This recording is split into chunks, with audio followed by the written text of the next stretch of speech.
அப்படி நான் அந்த இடத்துல பொறுப்பானவனா எனக்கு அந்த பொறுப்பு இருக்குது. ரைட்டா? நான் அப்படி வந்து சும்மா இஷ்டத்துக்கு ஒன்று சொல்லிட முடியாது. இதை பார்க்குறவங்க மிஸ்கைட் ஆகக்கூடாது. என்னுடைய பொறுப்பு அவ்வளோதான். நான் சாமி கும்பிடாதீங்க, கோயிலுக்கு போவேன், சர்ச்சுக்கு போவேன், மசூதிக்கு போவேன், அது என் வேலை கிடையாது. யாருனாலும் போங்க. ஏன்னா இதனால் ஏதாவது பாதிப்பு ஆயிடுச்சுன்னா யார் பொறுப்பு? அந்த இது இருக்குது. இந்த ஷோ பார்க்குற பொறுப்பு எனக்கு இருக்குது. நாளைக்கு கோடிக்கணக்கான பேர் இருக்கான். யாராவது ஒருத்தங்க வந்து தமிழ ஷோவில் பார்த்தேன், ஒரு அம்மா சொன்னாங்க, அதை நினச்சி நான் போயிட்டேன்னு சொல்லிடக்கூடாது. I have to take the responsibility. இந்த ஷோ பார்க்க அந்த பொறுப்பு இருக்குது. அந்த பொறுப்புனால தான் அவ்வளோ பேசுகிறேன். ஓகே, நீங்கள் எத்தனை வருஷமாக குழந்தைக்கு ட்ரை பண்ணீங்க? 5 years சார். 5 வருஷமாக. 5 வருஷம். எவ்வளவு வரைக்கும் செலவு பண்ண வேண்டியிருந்துச்சு 5 வருஷமாக? எங்களுக்கு டெலிவரி ஆகிற வரைக்கும் 14 lakhs வரைக்கும் ஆச்சு சார். 14 லட்சம் 14 5 வருஷத்துலேயே? ஆமாம். ஏன்னா வந்து நாங்கள் வந்து ஃபர்ஸ்ட் வந்து எனக்கு ஃபர்ஸ்ட் இயர் ஆனிவர்சரி அப்போவே பீரியட்ஸ் அப்போ போய் பெயின் இருந்துச்சுன்னு செக் பண்ணதில் சிஸ்ட் இருக்குன்னு சொன்னாங்க. ஃபர்ஸ்ட் ஃபர்டிலிட்டி சென்டர் ஒன்று வந்து ரெஃபர் பண்ணியிருந்தாங்க. அந்த ஃபர்டிலிட்டி சென்டர் இவங்க வந்து தெளிவாகவே சொல்லிட்டாங்க, ஐவிஎஃப் தான் பண்ணணும், வேறு எந்த இதுவும் உங்களுக்கு வந்து செட் ஆகாதுன்ற மாதிரி சொல்லிட்டாங்க. ஆனால் அந்த ஃபர்டிலிட்டி சென்டர் வந்து ஃபர்ஸ்ட்லேருந்து ஆரம்பித்தாங்க. எல்லா டெஸ்ட்டும் பண்ணுறோம், எல்லா ஸ்கேனும் எடுக்கிறோம், அந்த மாதிரி ஆரம்பித்து ஐயோஐ 3 தடவை ட்ரை பண்ணி 3 தடவுமே ஃபெயிலியர் ஆச்சு. திருப்பி அவங்க என்ன சொன்னாங்கன்னா 6 தடவை வரைக்கும் ஐயோஐ பண்ணலாம், 6 தடவை வரைக்கும் ட்ரை பண்ணலாம், அதுவே வந்து உங்களுக்கு இதுவாச்சுன்னா தான். ஆக்சுவலாக 5 வருஷத்தில் எப்படி இவ்வளவு செலவுகள் வந்து ட்ரீட்மெண்ட்ஸ்லேயே ஆயிடுச்சா? ஆமாம். குழந்தை பிறக்கல நம்ம காணும்போது பார்க்குறவங்க அத்தனை பேருமே டாக்டர்ஸ் ஆயிடுவாங்க, எல்லாருமே ஜோசியக்காரங்க ஆயிடுவாங்க சார். எல்லாருமே பார்த்தீங்கன்னா இந்த கிளினிக் போங்க, அங்கே கிளினிக் போங்கன்னு சொல்லிட்டு சஜஷன் கொடுக்குறாங்க. அவங்க ரெண்டாவது உடம்பளவில் எங்கள் மிஸ்ஸஸ்க்கு வந்து நிறையவே வந்து ரொம்ப டயர்ட் ஆகிட்டாங்க சார்.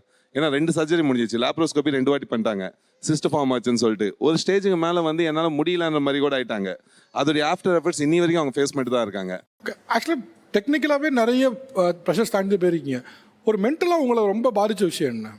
எங்களுக்கு அப்புறமா கல்யாணம் ஆனவங்களுக்கெல்லாம் வந்து கன்சீவ் ஆகிறது அந்த மாதிரி இருக்கும்போது அவங்களுக்கே குழந்தை பிறந்துச்சு, உங்களுக்கு அப்புறமா தானே கல்யாணம் ஆச்சு, அவங்களுக்கு குழந்தை பிறந்துச்சு, உங்களுக்கே இன்னும் பிறக்கலன்னு சொல்கிறது. யாரு நம்ம க்ளோஸ் ரிலேட்டிவ்ஸ்னு வருதா, எங்கேருந்து வருதுலாம்? எக்ஸ்டர்னலாக இருக்காங்க வந்து தான் இந்த மாதிரி கேட்டுட்டு இருந்தாங்களே.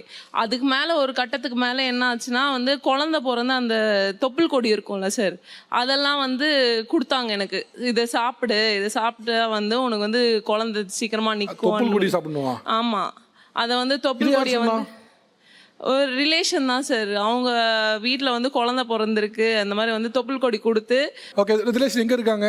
அது அவங்க சுற்றி தான் சார் இருக்காங்க. அவங்க வந்து அந்த தொப்புள் கொடியை வந்து வாழைப்பழத்தில் வச்சு கொடுப்பாங்க. அது சாப்பிட்டா வந்து குழந்தை